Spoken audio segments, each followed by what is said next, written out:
1997, the first Captain Underpants book was released. Yes, it came out in 97. I didn't know it was older than me as a kid. I thought it came out around the time I was reading these books in the mid 2000s, which is crazy. And yeah, I read a lot of these books. I actually have a bunch of them. But today, I'm going to be looking at this one and this one. Why? Because 20 years after the original book was published, DreamWorks made a film adaptation. At least I know a lot about these books. I read them a lot as a child, and I've even reread them for this review. And I gotta say, I don't think the movie is a good adaptation of the books.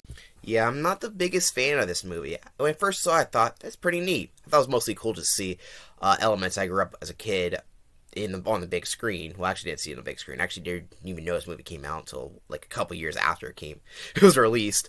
This movie did not do very well because of bad marketing, which is just a shame because, you know, the books are pretty well known, so you'd think this would be a smash hit, but it really wasn't, even though it was supposed to have sequels. It never did. Yeah. Why do I not care for this movie as much as I do the books? Well, there's a couple of reasons, but there's like two, I would say one big main reason, and that is the voice acting. You see, instead of getting child voice actors to voice these obvious kids, they got grown-ass men who sound nothing like children, and are not even good at doing it. The dialogue isn't that great, but their performance makes it really lame and generic, and the personalities don't fit the adult voices they give them. It's like the Rihanna character in Home, how the fact it sounded so mismatched. Yeah, it's basically like that, but for every character. Not only do George and Harold sound pretty bad, so does pretty much every other character in the movie. I just wanted to let you guys know, when you first read these books, is this the voices you heard in your head? The origin issue. It's so good. We should have done an origin issue ages ago. Yeah, like first. This correlates to every character, like Melman, who's the kid from the books, who's their nerdy, not friend, and kind of antagonist, is voiced by Jordan Peele. Awful casting. He gives the worst performance, one of the worst performances of the movie. It's the home voice, but even worse than me, because I think I'm a better voice actor than Jordan Peele. Would you cast him as a nerdy antagonist character? No. This movie did, and it sounds awful. Does that sound like kids? No. And the fact these characters are supposed to be kids, not only is it's not just the fact that they're kids, but the fact that their personalities are based off that makes it even worse, in my opinion. It's not like a South Park thing where even then they try to make them at least the characters sound like children, you know, they're voiced by adults, or even the voice actors actually trying to sound like they're younger. No, these are just grown-ass men giving, I'm old, but I'm a kid now. It's terrible. Kevin Hart's terrible. Whoever the other guy is, what's his name? I gotta look it up. Thomas Middleditch, whoever the hell this guy is. Who the fuck is this guy? Don't know. It was in Zombieland, apparently. Call him the Tattle Turtle.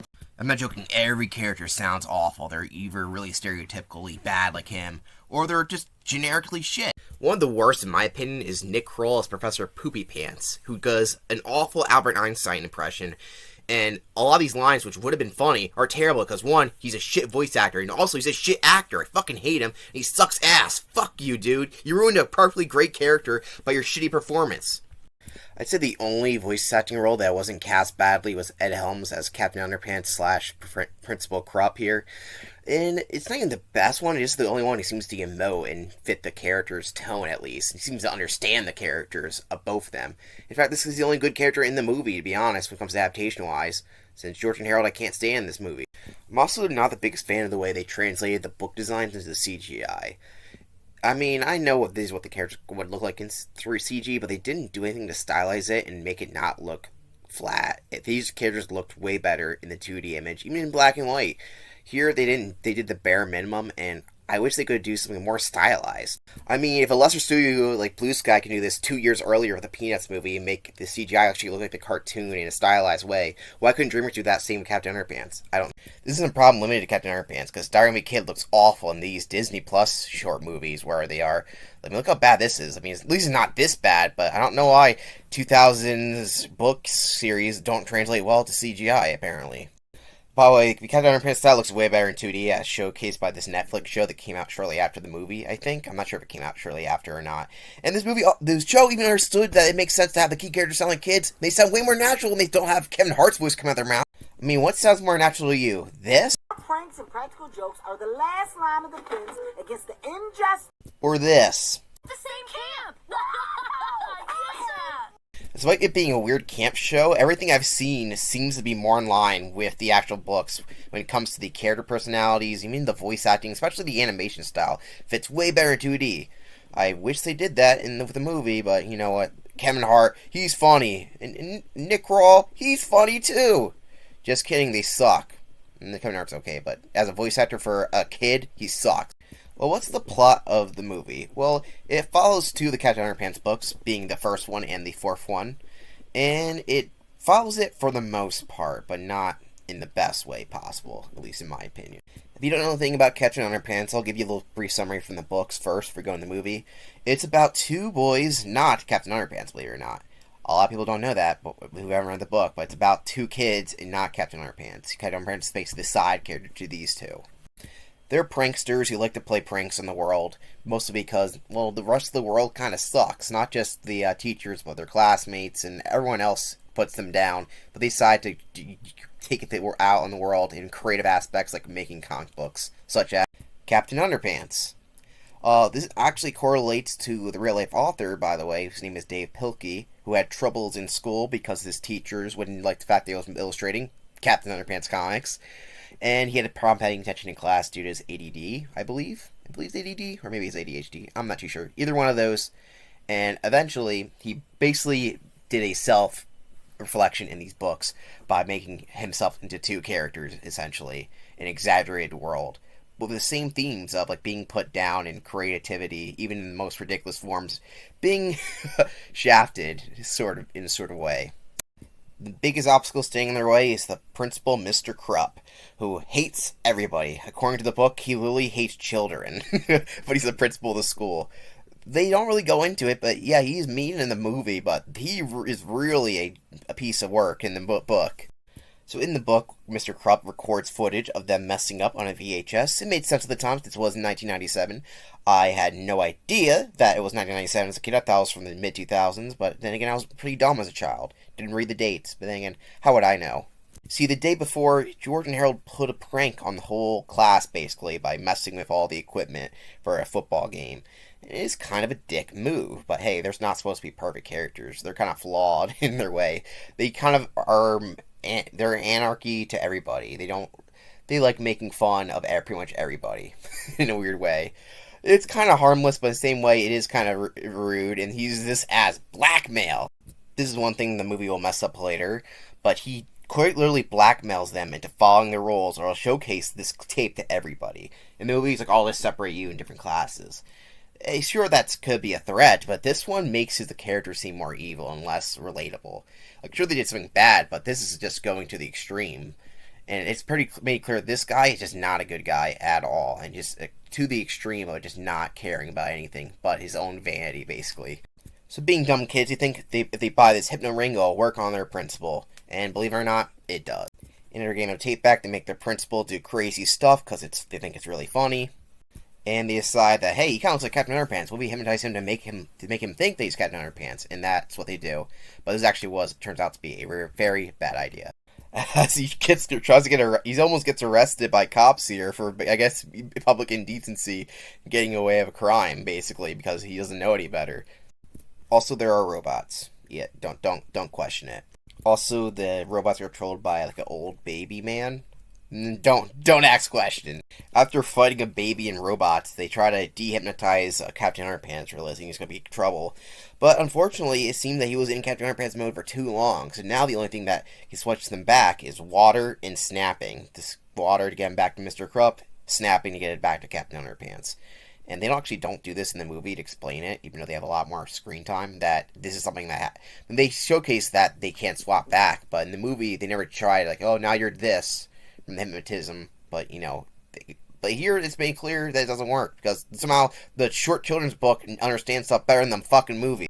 And even the book has funny moments, like them throwing away instructions that are very important for later plot points, basically. They're kids, they don't care. They're like, oh, the problem's done, sort of thing. And it works because, you read it, it feels like they are generic, regular kids who just are, acting it out against their mean school and mean principal. And it works, but when they sound like old men, it doesn't. And I know I keep going on, but it's really distracting hearing Kevin Hart's voice coming out of a little kid, or the other guy who is not very good at voice acting. The movie also decides, since the first book was kind of short, to adapt another book, mostly because the first book doesn't really have much of a villain. So they've probably chosen the most popular one, being Professor Poopy Pants. I'm gonna give a little backstory to the villain because it's also going to be important for the later in the movie review. There's a guy, he's from New Swissland, and for some reason in this country, there's a tradition of giving people bad names. And Hippie here has the worst name, being Professor Pippi P. Poopy Pants. Yes, that is his full name. Also, the science teacher in this universe quits because he thinks he's going crazy because of George and Harold's prank, basically. It's actually pretty funny. In the movie, they fire him off screen in one line. Kind of lame. I prefer something funny like this, have their actions have consequences. But nope, the movie sucks. Because of this country's heritage, he doesn't think there's anything wrong with his name. But when he goes to the U.S. to try to sell his new inventions, no one goes to bomb because of his ridiculous name. But he has such an ego, he thinks that his name is perfectly fine because of his culture, basically. That's his whole background, basically. And the only reason he goes for the science job is that he needs money. He's like, this is something I can easily do before he can sell his inventions. And right from the start of teaching, he tells everyone his full name. He doesn't understand what's funny about his name because it's part of his culture, but everyone else laughs at him basically because it is a ridiculous name. He doesn't know that, he doesn't understand why it's funny because he's so used to it. That's one of the whole jokes about his character that the movie will completely miss later on. In the book, the comic is where he crosses the line. Of course, George and Harold make a comic about him, and this is where he finally feels enraged. Everyone laughed at him, but this is going way too far. He starts to go basically mad, and it's described in a way that's really funny. In the movie, he's already mad, so it's not really interesting. But here, he goes from a guy trying to sell inventions to somebody who's going completely off the chains in a really ridiculous but funny way. I mean, look at this great drawing of him. There's nothing like this in the movie, and the movie could easily done something like this, but no, he has less character in the movie than he does in a short book. I don't get it! So yeah, he shrinks the school down, and he terrorizes the city, I guess, with his inventions. Instead of using it for good, he uses it for bad. And his revenge plan's even better in the book than the movie. We'll get to the plan later in the movie. In the book, he basically says, since everyone makes fun of my name, you'll all be forced to have crappy names. So he makes a bulletin list board, and everyone's forced to have a crappy name. And the book goes forward with the narrator calling the characters by their fake name. Like George and Harold will get like a new terrible name, and they'll keep calling them that until the whole subplot is over. And that's something that's great. The fact that there's also a narrator in these books that kind of adds their own joke. It's not George and Harold narrating, it's just a narrator that's narrating for the scenes in the book, basically. And while they use the grow and shrink ray in the movie, they don't use it to the extremes. Like, his hand does grow, but it doesn't grow this big. It looks a lot more comical and funnier in the book than it does in the movie because the animation style didn't support it. We'll get to that when we get to that. But there's a lot more shrinking and growing stuff in the book than there is in the movie, which is not a big fan of. And of course, Professor Poop Pants is arrested at the very end. And George and Harold give him some good advice. It's like, you could just change your name if it's that big of a deal. I was like, yeah, I guess I will. I really should have done that in the first place. It's kind of a funny conclusion. And like, books don't take themselves seriously. They tell funny stories just to optimize the most jokes told in a really in a relatable way to a child. And I know I haven't gotten to the movie yet. I've been talking about the books, but I just want to tell you where I'm coming from and why I don't care for certain aspects of this movie. Anyway, to the movie. It starts off with Captain Underpants' origin story, written and told by George and Harold in their unique style. And it's okay that 2D animation isn't as good looking as the book, I feel like. It doesn't really match it that well. It does, but not at the same time, I don't think it does it well enough, in my opinion. I don't know. It doesn't feel like the book, if that makes any sense. At least in my opinion. I don't know, maybe I'm just weird. But yeah, his origin is basically just Superman. But for some reason, they add in that reason George has a fetish for dolphins. He keeps putting them in the book. It doesn't make any sense. Like, I don't get it. It's not funny. And in case you're wondering, there is no dolphin stuff in the book, so I have no idea where it came from. So, much like in the book, the George and Harold have a mean principal who they hate and who rips off their comic books. But in this universe, they have fourth wall breaking abilities, and then they're the narrators. So we get this basically Kevin Hart spiel about how bad it is to be a kid. Well, they didn't need to explain this in the book, because they treated the audience a little smarter than that, even though the audience was always little kids. And it's not written at that high level, so it's easy for kids to understand. But at the same time, the movie's like, we have to over-explain everything in the least interesting way possible. Yeah, but they tell the audience that Mr. Krupp's a bad guy rather than showcasing it more like he does in the book. Because movies are supposed to be show, not tell, but apparently the book can show stuff better than the fucking movie. You get one scene where he showcases that he hates music and art, and that's about it when it comes to his villainy here. Even the sign in front of his desk has changed from Neil here to Hope Dies here. I don't know, I think the Neil here is way funnier than Hope Dies here, at least in my opinion.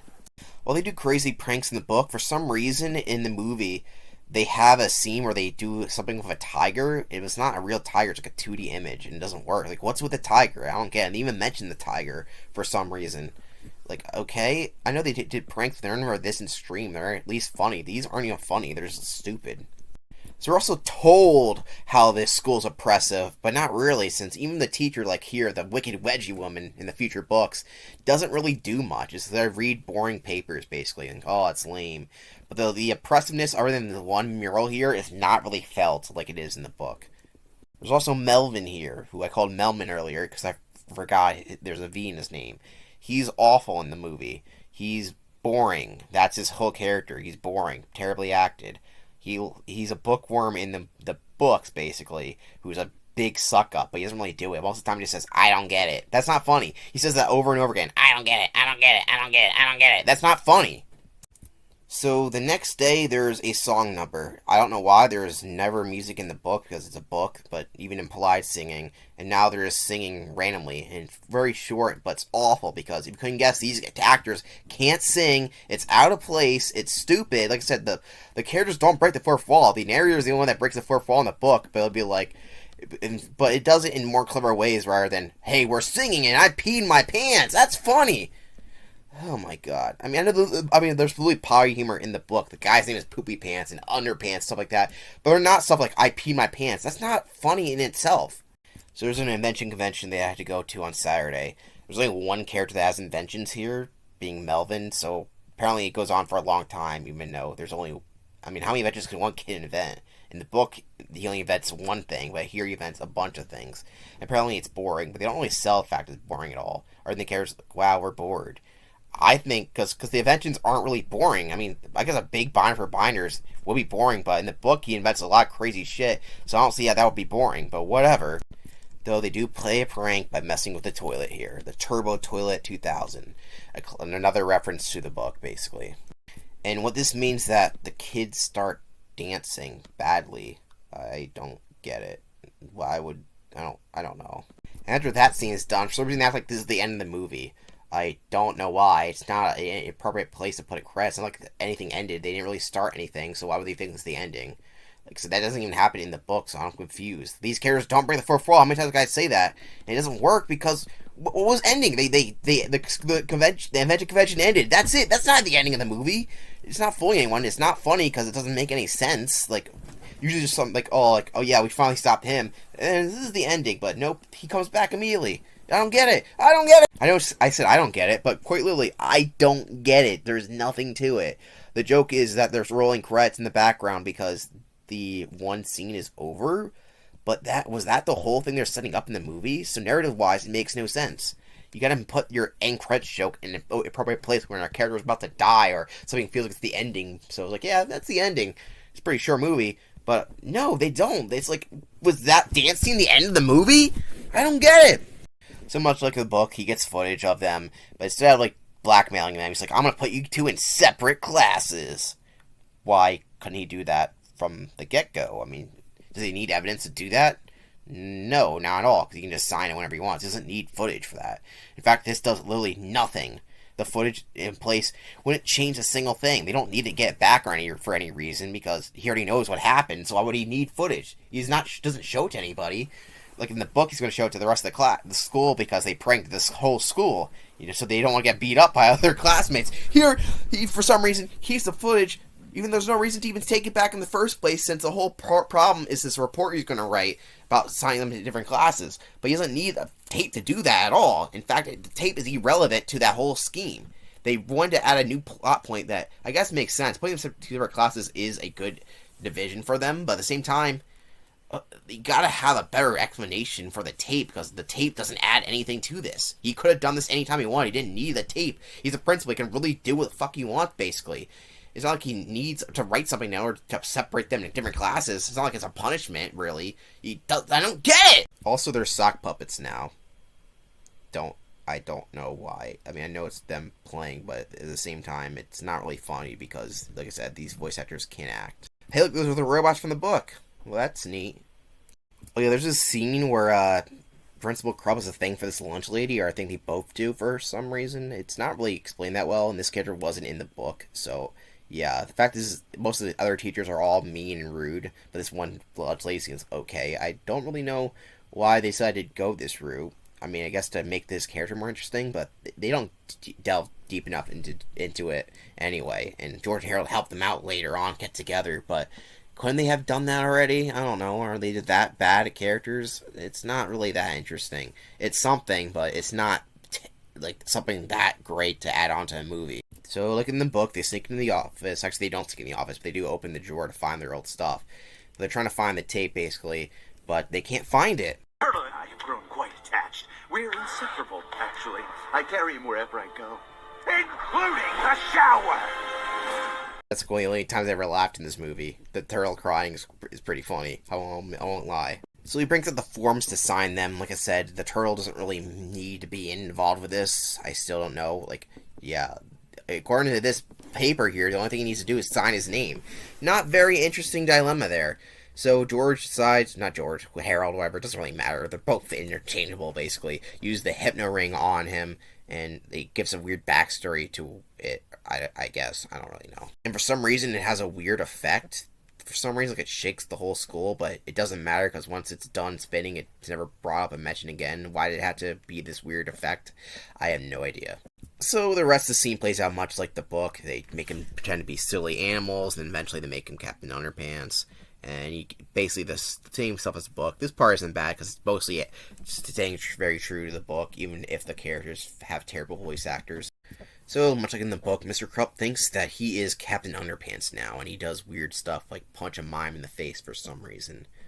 And tries to beat up inflatable gorillas. I guess that makes sense, but how do they get the gorilla up there? Have you ever seen an inflatable gorilla on top of a building? I haven't. I mean, I guess it's a joke, but, like, I mean, it doesn't really matter, but still.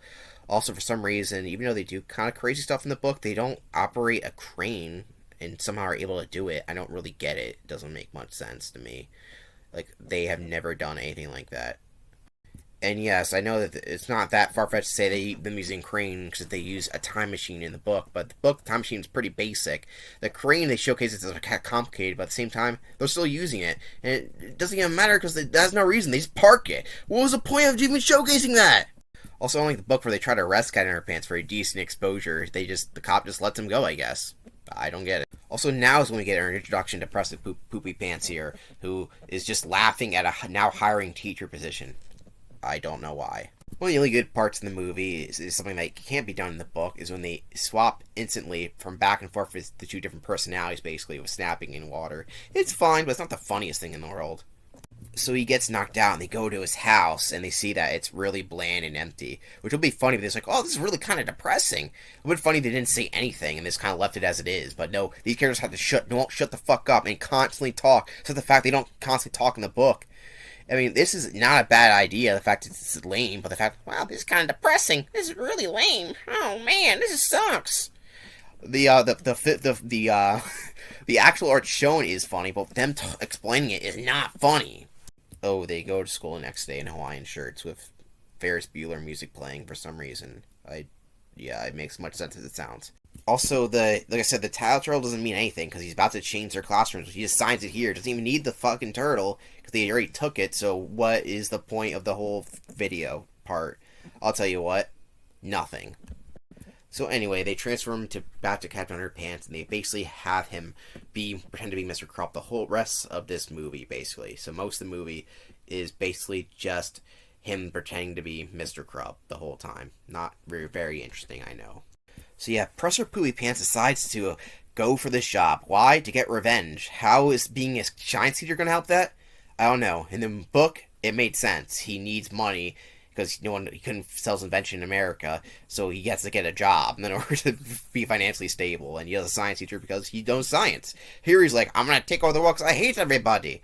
But here, yeah, I don't know. I can't even explain it. It's about as stupid as it sounds. He also is like, I'm evil. I'm very evil. But the character wasn't supposed to be just a generic evil. He became evil because he kept getting demented over and over again. And seeing his decline in the book makes it funny to see him break. In the movie, he's already broken, but it's not funny because, like I said, the voice acting is terrible. So despite the fact he's very evil, Captain Underpants decides to hire him. I know that's supposed to be funny, but isn't he... the only thing he should be able to tell is evil, since that's how generic his character is? I mean, not written, because he's written by children, basically. But at the same time, I don't know, he just... dumb. I know he's not smart in the book at all, but he would think he has a sense for evil and think that everyone's a villain. So a guy that's obviously evil, he would try to fight. I don't know. That's just me. Also, he looks at a water gun for some reason and turns back. So unlike the book, Professor Poopy Pants is not ashamed. Is ashamed of his name and decides to hide it by saying his name is Professor P. Yeah, okay. So instead of being proud of his heritage and being vain and think even his name is great, that he just acknowledges that bad. So okay, and then pretends to hide it. So I don't really know. He sucks, and he talks about I want to dominate the world because I hate laughter. It's pretty uninteresting if you ask me. So I'll acknowledge when there is funny scenes like this scene. They walk casually back into the principal's office, thinking that he's Captain Underpants still, but not realizing that he turned back. It's kind of funny. They can't what the hell are you guys doing? And they don't even realize at first. It's kind of funny, but then again, the performance from the two kids is bad because they don't sound like kids. But I feel like I've said that a million times at this point. We also, in the middle of the movie, get his backstory, much like in the books, but it's not done as well, honestly. It's just kind of played for laughs, but not in a funny way. It doesn't really, we don't see his breakup. He's always depicted as even though he's very vain in the book, even before, he just doesn't come up. This is his breaking point. At the same time, it just feels like he was always evil, and the comic book part doesn't even seem to care that much about it. Like, he decides a good idea to punish the kids rather than going completely evil after seeing the book and then making fun of him. And since the principal is Captain Underpants, he doesn't care, obviously, because he likes the book because he thinks it's a history document. And for some reason, he just can't put two together that Professor Poopy Pants is the guy right in front of him. Yes, they finally discover his name after looking at it. I gotta mention that. Yes, they find his resume and finally discover his real name. And they have the lamest reaction. They just wow, that's funny, I guess. And they sing a song about it. And that's not the reaction that you really should have to a name like Poopy Pants. It's not funny. Like, they have another fucking musical number that's badly sung for some reason, or they're angels for some reason. You would think the first reaction wouldn't be, wow, let's sing. Wouldn't it be, if you're, like, the book would have the actual reaction, which would be, they should just laugh hysterically before you even see the name, build up it better, especially if you're not going to reveal it immediately. And then you could have a song number if you want. But no, they do it in the least worst way possible by having the characters like, wow, blank, singing. So it's not even clear that they are even laughing. It feels like, wow, are they stunned? No, it's supposed to be funny, but they're not laughing. I don't get it.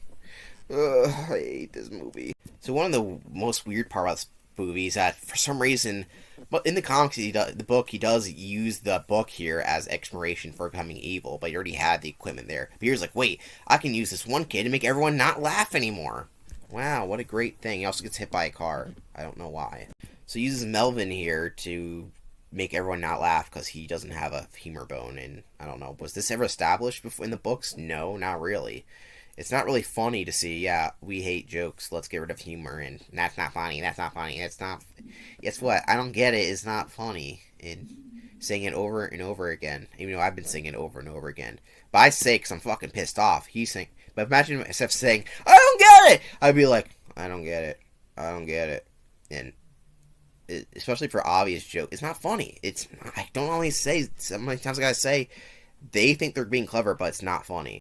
It also turns out that Captain Underpants doesn't make that great of a principal, because he overspends budget. Well, maybe, they actually don't mention that. The fact he spent a bunch of money on this carnival instead of actually, like, being a principal. And I know it's supposed to be a good thing, but at the same time it's not. He's Electro for some reason, too. I don't know why. But, yeah, they don't mention the fact that this probably costed a lot of money. So they don't make it, they put all the teachers in detention somehow, which doesn't make any sense. And yeah, I don't really understand it. But I guess it makes sense for his character to be stupid enough to do something like this. But at the same time, the rest of the movie is like, no, it's bad because he might get wet. That's not a good reason for this to be a bad idea. But yeah, the movie's not very good. So finally, he turns back to Mr. Krupp, and I guess now everything goes to crap after he destroyed stuff. But yeah, they can't snap him back because it's raining on his head, and I guess later when he's out of the rain, they can't snap again. But whatever, they're stupid in this movie. Keep that in mind. They're actually supposed to be kind of clever in the book. They just do the other kids to like throw away directions because they think they don't need it. That's the stuff they do. And here they're just kind of lame. I know, and the book's not the smartest thing ever written, but it's clever in how it writes stuff, and even the stuff that's juvenile, it does it in a charming way. Here, because it feels so odd and cheap and lifeless, I just don't buy it. So yeah, now they're in separate classes. Once again, that turtle is basically useless because why them being separate classes need to be a big relate to the tape. It has nothing to do with anything still. So wah wah. So them being separate classes doesn't really fix much because now Professor Poopy Pants is attacking with a giant toilet. He didn't use a giant toilet in the book, but I'll let it slide since it was a part of some other book. Giant talking toilets, you know. And he's like, I want to make everyone not laugh because that's gonna be a funny plot in a movie that's supposed to be about comedy. You know what would be funnier if he shrunk everyone down and forced them to change their name to something ridiculous so that he was not the only person to have a ridiculous name. Oh wait, the book did that. Why did the movie not do that? Because they think characters not laughing is a good subplot. It's not interesting and it's not funny. So what's the point? Nothing. So Captain Underpants is back, of course, and he's going to fight the giant toilet. But obviously, since he has no superpowers, he's going to fail. And we get Flip-O-Rama, the only good parts in the movie because, you know, it feels like the book because, well, we see book drawings, even if they are kind of crude, and they do have to hear Kevin Hart and the other guy's voice come out of kid characters, and they rip the page. They do a lot of elements with that. It is fun because it, for once, feels like a part of the book. But then there's the stupid dolphin joke again. Why does he have a fetish for dolphins? I don't get it. But, oh, they're going to lose their laughter, and you know what? Professor Poopy Pants, he finds the seeds. These two losers finally get rid of their humor bone, and basically die on the inside. I can't smile anymore. No! Help!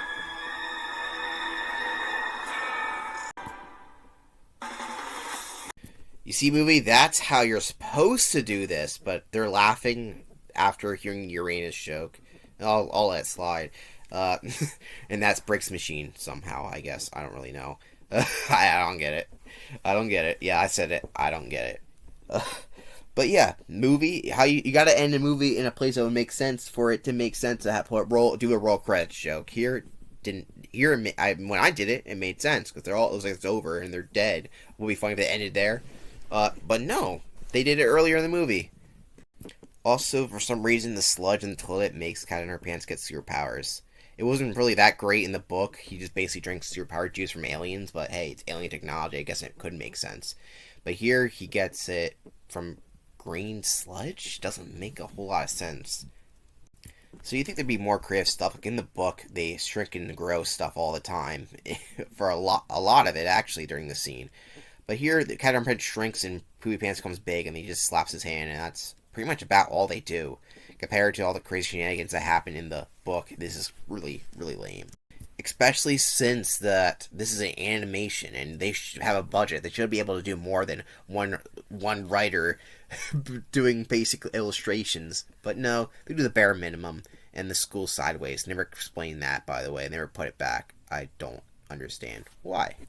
Also, Poopy Pants gets away on a bee. And Captain Underpants is scared of bees?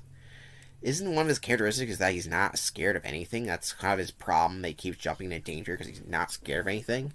But no, he's scared of a bee. Makes a lot of sense.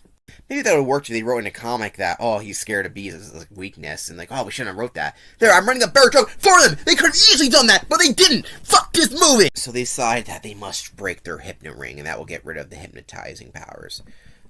You could have used this earlier to stop it, but I guess they decided not to. The book, like I said, them doing this made a lot more sense. They tried to use it to make him back to it, and they basically threw it out after they thought everything was done. Not realizing that they made a cycle. Also, they make him turn back to Krupp in their treehouse wearing Captain Underpants clothes. Like, why would they do that? In the book, they weren't that stupid. They told him to put him back the clothes on. How is a book written by one person made for little kids have better written logic than the fucking movie made by a bunch of grown-ass men? Who has kids with the voices of grown-ass men. I'm sorry, if you like this movie, I don't get it. They don't understand a single thing. Every character is fucking stupid. They make the dumbest decisions. The jokes aren't funny. They keep making the dumbest decisions possible. The animation looks subpar. Why does it look so lame? Why does it have no effort put in this fucking movie? Why do people act like this is an underrated masterpiece? This was a bomb for a fucking reason. It's adapting a 20-year-old book without understanding why the book has lasted so long. In fact, the book's not even that popular anymore because it basically swapped over to a different book that they now own the rights to. I don't even know. I'm going to rant because I don't care. They're on a date. What the fuck ever. The movie ends. The two characters are on a date. How lovely. How beautiful. And that's how the movie ends. Actually, no, since of course his powers still work, he actually snaps and he fights the talking toilets here. Not reference to one of their other books. And it does end with a line from the books saying, "Here we go again," but here it doesn't really, make much sense. I guess it does, but at the same time, the whoever says it, their adult voice doesn't work, but hey, at least it's not a terrible ending. Too bad there was never a sequel. The credits aren't bad. They look like the book. And it's scratchy. And you know how interesting it would be if they had an animation like this with this kind of hand-drawn style of the coloring like it was crayons the whole time? I don't know. I feel like that would have been way more interesting. They look way more natural in the 2D setting. And even the song here isn't that bad. I just really wish that they didn't choose all the stuff they did in this movie. My voice hurts. Yeah, I'm very passionate about Captain Underpants book. I read them a lot as a child, and I would have loved to see the Captain Underpants movie when I was that younger, not when I was 17 when the movie came out, and I probably saw it later than that in movie form. I first saw it, I thought, that's interesting. I'm kind of glad they did that, but when I reread the books and went back to the movie the second time, I thought, this did not live up to the first time watching, and the third time, I gotta admit, this movie gets worse and worse every time I watch it. It's very... I went through all the plot points. The voice acting's bad. The animation is very subpar. I know the book illustrations aren't that great, but they have a unique charm to it. It looks very stock and lame in the movie. It's one of those things that it doesn't translate well in 3D at all. The jokes are lame. They will basically ignore great jokes from the book and try to write their own ones. Like, even just the ideas. Like, what do you think is a funnier and more interesting plot point? A guy's been tormented by his name to make everyone not laugh anymore? Or a guy been tormented by his name decides to basically make everyone else have a bad name for tormenting his bad name so he can torment their bad names? I don't know about you, the one is a lot more funnier and more interesting, in my opinion, than the other. And that's it. Most of the characters aren't as interesting as their original book counterparts. Captain Underpants is okay. It's about the only character that slash Principal Crop is okay. Still, I don't think he's as evil as the book counterpart. The rest of the school is also not showcased that. There's one principal and he runs the school. Yeah, but the book, they make it clear that every teacher is like that. And there is actually a real reason for them to admit to misbehave like they do because they're just acting out. In the movie, they just do it because they have some justice that to do to save the kids or some bull crap like that. I don't know. They don't care. That's the thing. They didn't. It felt very, very unlame. It's like I say, lame. I don't recommend watching the movie. In fact, it's not very paced well. In fact, you can easily find the Captain Underpants book and read them and have a better story in like less than 30 minutes or 20 minutes, to be honest. I don't know. I actually don't know how long it takes to read the books, but you'll probably have a better time. It works. This is one of those things that works better in book form, and I don't hate. It's not that it can't be adapted. It's the fact they chose not to. They chose to do their own thing with book material, but also trying to keep true to certain elements. Okay, the Flipperama, that's cool. They adapted that, but everything else just very hollow of what the original book meant. I have nothing else to say about this. Captain Underpants, the first second movie, gets one of my lowest ratings, next to Madagascar 3 and Home. I did not like this movie a single bit, if you couldn't tell. There were just so many problems, and I already went through it in my review part of this movie. It's ranked this low for a reason. I think that it's such missed potential. It's adapting a book without really trying to understand why certain elements were there. And it never got a sequel for a reason. It's not called the first movie for a reason. They don't call Pokemon the first movie. Wasn't called that because they there's only be one movie. They call them that because they know they're going to make sequels. This was supposed to be a sequel. They have a sequel, but there's enough book material to do it, but it never happened. Like, by the way, Professor Poopy Pants just leaves on a B, and that's the last we see of him. I'm not even joking. They don't even have the scene where he gets arrested and it's like, oh crap, and then they tell him, you don't could change your name, and he's like, oh, really? I could have thought of that. That's, I don't know, but that's way funnier, more interesting than him leaving on a B. That's not even funny. It's not even interesting. Like, what was that? I don't know. I just don't understand what's in both days is underrated. It's not underrated. It almost killed DreamWorks. They in 2018, the next year, they hadn't released no movies. Come on, they've been releasing movie like every year, sometimes twice a year, even 3 times a year. And then next year after this movie, released none. They almost went bankrupt because of this movie, basically. No one saw it. Not only did it have bad marketing, but it's not a good movie. I mean, you gotta play into what your audience is at this point. Most people are going to be... I feel like it was also really bad timing. The book was 20 years old, but at the same time, I didn't know if it had enough nostalgia or even a younger audience to watch it at the time. I mean, I guess it could have done well, but at the same time, it's nothing really to pull you in. Be like, if you like the laughing at Uranus, fine, but everything else about it is half-assed, and I hate to say it, but I feel lack of passion in it, and that's why I just can't say that Captain Underpants, the first epic movie, is worth watching. Though I can say, if you can get your hands on Captain Underpants' first epic novel, then I recommend reading it. They're fun and ridiculous, but they know it, and it's paced better, and it's funnier. I have nothing else to say. I had a hard time ranking Professor Poopy Pants, or Peppy P. Poopy Pants, but they gave him extra names in the movie for some reason. Like Wiley Esquire, that wasn't in the book. I'm pretty sure it wasn't in there. For all I know, it could have been, but I don't know.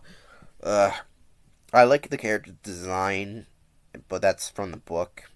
Some of the stuff he does are pretty cool, but that's also from the book. But all things are him interpretate for the character sucks. The fact he's evil from the start doesn't make him very interesting. He wants to get rid of laughter. Okay. He barely uses his shrinking and growing inventions.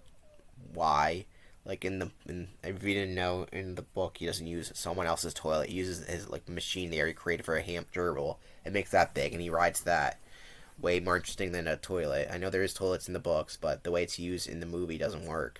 The toilet was funnier in the book because it was a toilet monster that wasn't controlled by anybody, not just a random toilet. It's just one of those things. They didn't really think it out, did they? Anyway, I don't really have much to say about him as a villain. He just kind of sucks. I might have to redo this list because some of these lower villains, I don't have anything to really say about them, and I kind of just half-ass put them in places. But yeah, the next movie came out in 2019, a little gap there, How to Train Your Dragon 3, and at that point, DreamWorks got permanently bought out. They were licensing the movies to 20th Century Fox, but they finally got bought out by a parent company, Comcast/NBC Universal, who also owns Illumination, and yeah, they had to basically get bought out. That means that Jeffrey Katzenberg, I feel like, is no longer at the studio, but I don't really know, to be honest. He's doing whatever the hell he's doing. But yeah, DreamWorks is under new management after this movie. We'll see how that turns out in the last How to Train Your Dragon movie. I'll see you then.